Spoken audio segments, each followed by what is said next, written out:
सभी भक्तों को श्री शिवाय नमस्तुभ्यम। हर हर महादेव। व्रत की कथा आपने कई जगह पे सुन रखी होगी। पर यदि हम व्रत करते हैं और उसके बाद भी हमारी मनोकामना पूर्ण नहीं होती, तो उसके लिए गुरुजी ने कुछ नियम बताए हैं कि हमारी मनोकामना क्यों पूर्ण नहीं हो पाती।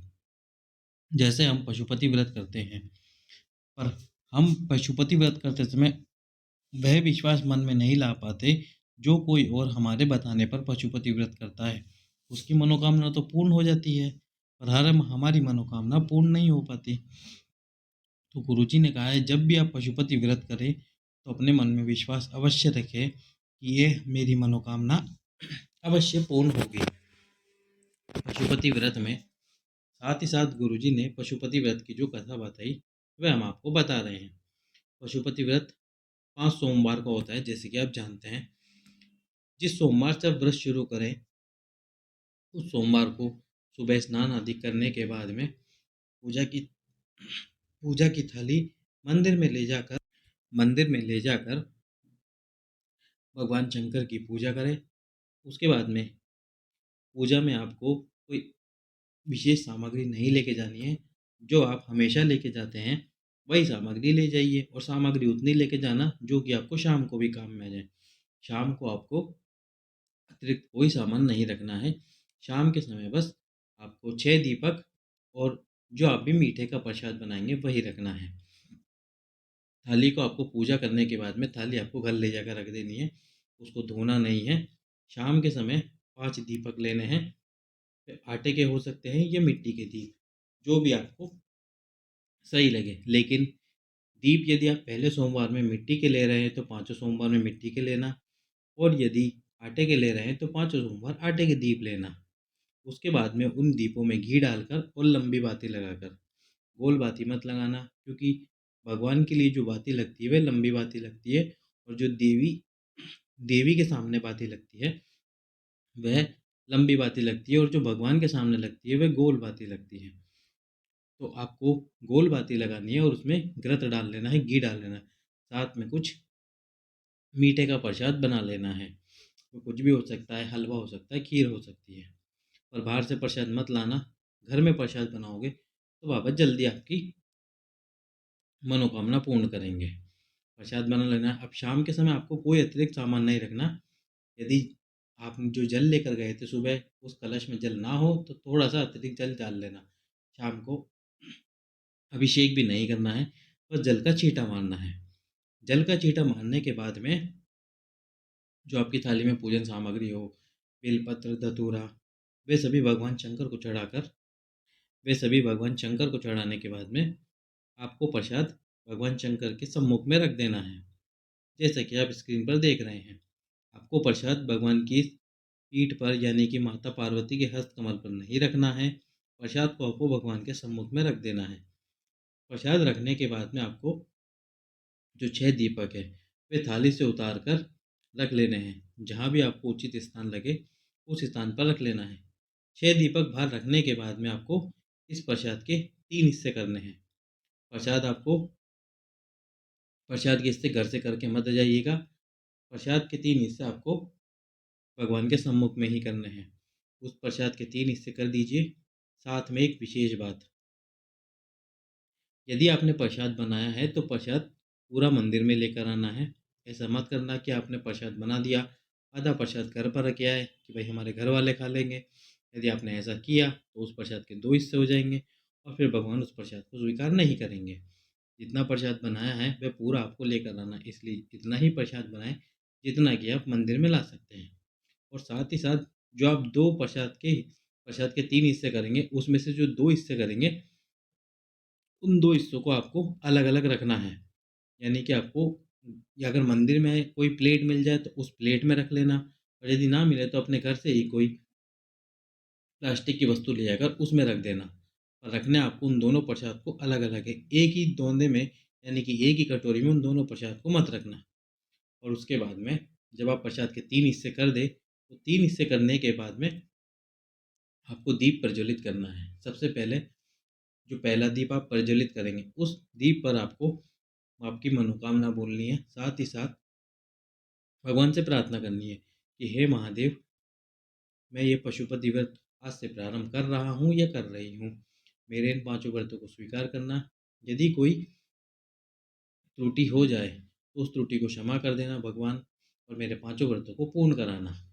यदि कोई स्त्री व्रत कर रही है और बीच में रजस्वला धर्म आ जाता है तो आप उस दिन व्रत कर सकते हैं, लेकिन मंदिर नहीं जा सकते तो वो व्रत आपका गिना नहीं जाएगा।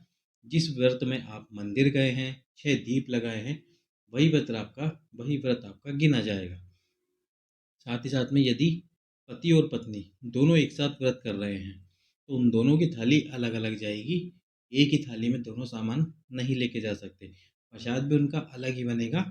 जैसे कि अगर पत्नी ने प्रसाद बनाया है तो उस प्रसाद में से पति उसका हिस्सा नहीं ले सकता कि भाई एक कढ़ाई में हमने प्रसाद बना लिया ज़्यादा, और आधा प्रसाद पति ले गया और आधा प्रसाद पति ले गई, क्योंकि प्रसाद के 2 हिस्से हो जाएंगे और फिर वह प्रसाद स्वीकार नहीं होगा। तो प्रसाद भी अलग अलग ही बनाना है, अलग अलग ही प्रसाद बनेगा, और वह पूरा प्रसाद भगवान के सम्मुख में रख के उसके 3 हिस्से होंगे। फिर जब आप पहला दीप जलाने के बाद दूसरा, तीसरा, चौथा और 5वां दीप जला दें। छठा दीप आपको जलाना नहीं है, उसको वापस से थाली उठाकर थाली में रख लीजिए। उस दीप को थाली में रखने के बाद जो आपने 3 हिस्से करे थे उसमें से एक हिस्सा अपने पास में रख लीजिए, अपनी थाली में रख लीजिए और भगवान को प्रणाम करके घर आ जाइए।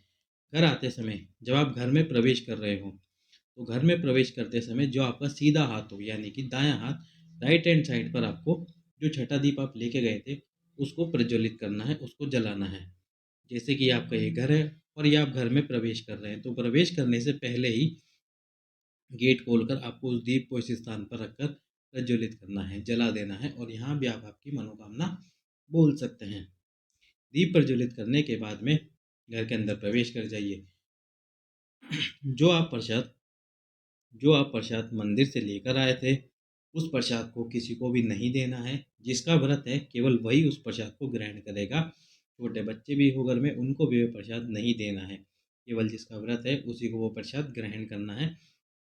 साथ ही साथ में उस प्रसाद जो आप मंदिर से प्रसाद लेके आए उसे ज़्यादा देर तक इंतज़ार ना कराएं। कहीं आप मंदिर चले गए और 2 घंटे से आप इंतज़ार कर रहे हैं खाना खाने का, ऐसा ना करें। जितनी जल्दी हो जो मंदिर से प्रसाद लेके आए उस प्रसाद को ग्रहण कर लीजिए। पशुपति व्रत में आप एक टाइम फलाहारी कर सकते हैं और एक टाइम शाम को भोजन कर सकते हैं। भोजन में ऐसी कोई सामग्री नहीं बताई गुरुजी ने जिसका आपको निषेध करना हो या जिसको नहीं खाना हो।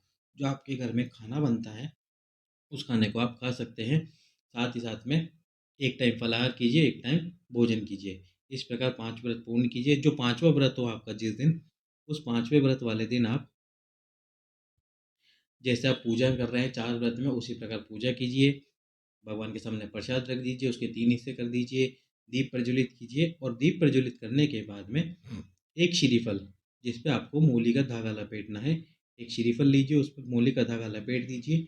5 या 7 बार साथ में 11 रुपए इस श्रीफल के साथ में भगवान के पास में रखना है। भगवान की पीठ पर आपको नहीं रखना है, भगवान के पास में आपको रखना है। इसको इस स्थान पर आप रख दीजिए या इस स्थान पर रख दीजिए, पर भगवान की पीठ पर आपको नहीं रखना है उस श्रीफल को। साथ में 108 वस्तु कोई सी भी, यदि बेलपत्र मिल जाए 108 तो बेलपत्र समर्पित कर दीजिए, ना मिले तो चावल के दाने, चने की दाल, मूंग की दाल, पुष्प, जो भी आपको 108 वस्तु मिल जाए उन वस्तुओं को समर्पित कर दीजिए। और भगवान के हरमुख में हाथ में जोड़कर, भगवान के साथ में हाथ जोड़कर वापस आ जाइए और जो छठा दीप है उसे प्रज्वलित कर दीजिए। छठा दीप प्रज्वलित करके वापस घर में प्रवेश कीजिए। उस भोजन को ग्रहण करने से पहले प्रसाद को ग्रहण कीजिए। इस तरह आपके 5 व्रत पूर्ण हो जाएंगे, उसका उद्यापन भी हो जाएगा।